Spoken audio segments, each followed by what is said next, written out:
Thanks so much, Craig. When you're looking to move or maybe just settle down, the frequent question you're forced to ask is whether to rent or to buy. And to help answer that question, we turn to our financial analyst, Len Valletta of the Albany Financial Group. Thank you for being here, Len. Okay, Ann. We have seen improvements in the housing market over the last couple of years. Is it still a buyer's market?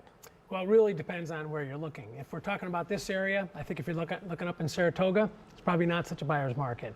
But there's still a lot of places in this area that I would tell you that it still can be considered a buyer's market. What are interest rates looking like right now? You know, that's the great thing. Interest rates are really favorable, and I think that's one of the reasons why there's more buyers coming into the market. So you can still get under 4% on a 15-year mortgage, and on a 30-year probably close to 4%. So those are near all-time lows.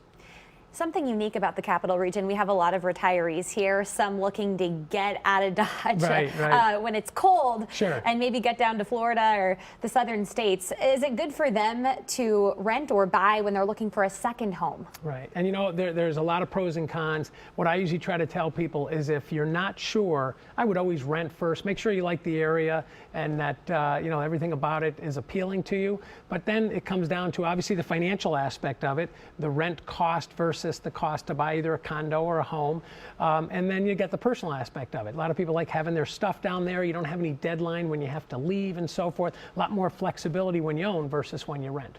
Okay, and in general, I mean, is there really an answer to the question, is it better to buy or to rent it, or is it really situational? It's definitely situational. It's not black and white. You really got to look at your circumstances.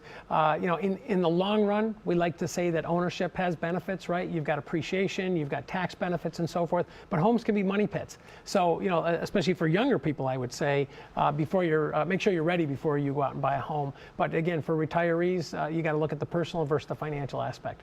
Len, thank you so much for yeah. the advice. We've got much more to come here on CBS 6 News.